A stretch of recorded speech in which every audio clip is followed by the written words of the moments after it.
ನಾನು ನಿಜಕ್ಕೂ ಇಲ್ಲಿ ಬಂದಾಗ ಬಹಳ ಆಶ್ಚರ್ಯ ಆಯಿತು. ಬಹಳ ದೊಡ್ಡ ಪ್ರಮಾಣದಲ್ಲಿ ಸಾವಿರಾರು ಜನ ಇವತ್ತು ನಮ್ಮ ಮುಂದೆ ಕೂತಿದ್ದಾರೆ. ನಿಜಕ್ಕೂ ತಮ್ಮೆಲ್ಲರಿಗೂ ನಾನು ಅಭಿನಂದಿಸ್ತಾ ಇದ್ದೀನಿ. ಇಂಥ ಕಾರ್ಯಕ್ರಮ ನಮ್ಮ ಉತ್ತರ ಕನ್ನಡ ಜಿಲ್ಲೆಯಲ್ಲಿ ಬಹಳ ಅಗತ್ಯ ಇದೆ. ಇವತ್ತು ನಾವು ಕರ್ನಾಟಕ ರಾಜ್ಯದ ಗಡಿಭಾಗದಲ್ಲಿರುವಂಥ ಕಾರವಾರ, ಅಂಕೋಲಾ ಮತ್ತು ನಮ್ಮ ಜಿಲ್ಲೆ ಅನೇಕ ಸಮಸ್ಯೆಯನ್ನು ನಾವು ಎದುರಿಸ್ತಾ ಇದ್ದೇವೆ. ಆ ಒಂದು ಹಿನ್ನೆಲೆಯಲ್ಲಿ ಇವತ್ತು ನಮಗೆ ಬಹಳ ದೊಡ್ಡ ಶಕ್ತಿ ನಮ್ಮ ಬೆನ್ನಿಗೆ ಬೇಕಾಗಿದೆ. ನಾನು ಈ ಭಾಗದ ಶಾಸಕನಾಗಿ, ಈ ರಾಜ್ಯದ ಮಂತ್ರಿಯಾಗೂ ಸಹ ಭಾಳಷ್ಟು ಸಮಸ್ಯೆಗಳನ್ನು ಎದುರಿಸಿದ್ದೀನಿ. ಅದು ನನಗೆ ಇವತ್ತು ನಿಜಕ್ಕೂ ಬಹಳ ಖುಷಿ ಆಗ್ತಾ ಇದೆ. ನಮ್ಮ ಸರ್ಕಾರ ಈ ಗಡಿ ಭಾಗದ ಸಮಸ್ಯೆಗೆ ಎಲ್ಲ ರೀತಿಯ ಸ್ಪಂದನೆಯನ್ನು ಮಾಡಿದೆ. ಈಗಾಗಲೇ ನಮಗೆ ಅಗತ್ಯ ಇರುವಂಥ ನಮಗೆ ಸರ್ಕಾರಿ ಇಂಜಿನಿಯರಿಂಗ್ ಕಾಲೇಜ್ ಆಗಲಿ, ಇವತ್ತು ಬಹಳ ದೊಡ್ಡ ಒಂದು ಬೇಡಿಕೆ ನಮಗೆ ಆರೋಗ್ಯ ದೃಷ್ಟಿಯಿಂದ ಬಹಳ ಸಮಸ್ಯೆ ಇರುವಂಥ ನಮ್ಮ ಈ ಜಿಲ್ಲೆಗೆ ಒಂದು ಮೆಡಿಕಲ್ ಕಾಲೇಜ್ ಬೇಕಾಗಿತ್ತು. ಅದಕ್ಕೂ ತಮಗೆಲ್ಲರಿಗೂ ಗೊತ್ತಿರುವಂತೆ ನಾನು ಒಂದು ಸತತವಾಗಿ ಸುಮಾರು 4 ತಿಂಗಳಿಂದ ನಾನು ಇದ್ರ ಬಗ್ಗೆ ಹೋರಾಟ ಮಾಡ್ತಾ ಇದ್ದೀನಿ. ಇವತ್ತು ಏನಾದರೂ ನಾನು ಹೋರಾಟ ಮಾಡುವುದರಲ್ಲಿ ಮೊದಲೇ ನಾನು ಈ ಕರ್ನಾಟಕ ರಾಜ್ಯದ ಮುಖ್ಯಮಂತ್ರಿ ಪ್ರಸ್ತಾವನೆ ಮಾಡಿ ಹೋರಾಟ ಮಾಡುವಾಗ ಮೊದಲನೇ ವ್ಯಕ್ತಿ ಯಾರಾದರೂ ನನ್ನನ್ನು ಫೋನ್ ಮುಖಾಂತರ ಫೋನ್ ಮಾಡಿ ಆಸ್ನೋಟಿಕರ್ ನಿಮ್ಮ ಜೊತೆಗೆ ನಾವಿರ್ತೀವಿ ಅಂತ ಹೇಳಿದ್ದವರು ಸನ್ಮಾನ್ಯ ಮುತ್ತಪ್ಪರಾಯರವರು.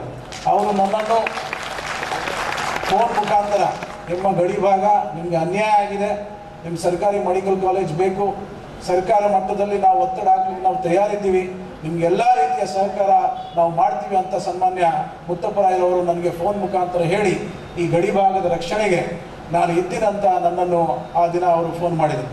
ಸೊ ಸತತವಾಗಿ ಅವ್ರ ಸಹಕಾರ, ಆಶೀರ್ವಾದ ನಮ್ಮ ಅಭಿವೃದ್ಧಿಗಾಗಿ ಸದಾಕಾಲ ಇದೆ.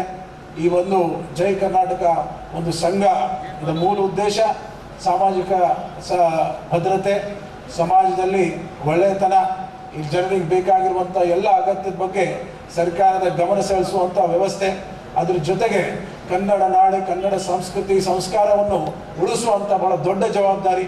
ಇವತ್ತು ಬಹಳಷ್ಟು ಜವಾಬ್ದಾರಿ ಒಂದಿಗೆ ಸನ್ಮಾನ್ಯ ಮುತ್ತಪ್ಪರಾಯರವರು ಇಡೀ ಕರ್ನಾಟಕ ರಾಜ್ಯದಲ್ಲಿ ಇವತ್ತು ಅವರ ಸಂಘವನ್ನು ಬೆಳೆಸ್ತಾ ಇದ್ದಾರೆ.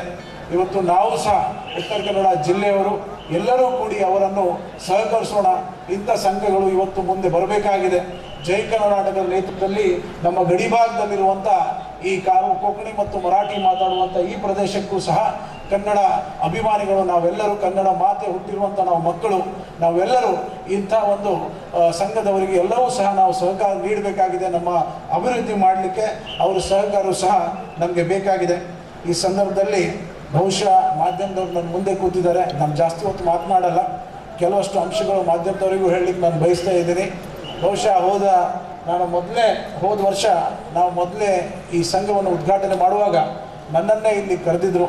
ಆ ಸಂದರ್ಭದಲ್ಲಿ ನಾನು ಬಹಿರಂಗವಾಗಿ ಮುತ್ತಪ್ಪರಾಯರವರ ಒಂದು ದೇವಸ್ಥಾನವನ್ನು ನಾನು ಕಟ್ತೀನಂತ ನಾನು ಆವತ್ತಿನ ದಿನ ಹೇಳಿದ್ದೆ. ಅದಕ್ಕೂ ಕಾರಣ ಇದೆ. ಬಹುಶಃ ನಾನು ರಾಜ್ಯದ ಇವತ್ತು ಮಂತ್ರಿ ಆದರೂ ಸಹ ಮಂತ್ರಿ ಒಂದು ಮತ್ತು ನನ್ನ ವೈಯಕ್ತಿಕ ಅಭಿಪ್ರಾಯ, ವೈಯಕ್ತಿಕ ವಿಚಾರಗಳು ನಂದು. ಇವತ್ತು ಬಹುಶಃ ಮುತ್ತಪ್ಪರಾಯ ಬಗ್ಗೆ ಕೆಲವರು ತಮ್ಮ ಪ್ರತಿಯೊಬ್ಬರಿಗೂ ಬೇರೆ ಬೇರೆ ಒಂದು ಅಭಿಪ್ರಾಯ ಇರಬಹುದು. ಆದರೆ ನನ್ನ ವೈಯಕ್ತಿಕ ವಿಚಾರ ತಮ್ಮೆಲ್ಲರಿಗೂ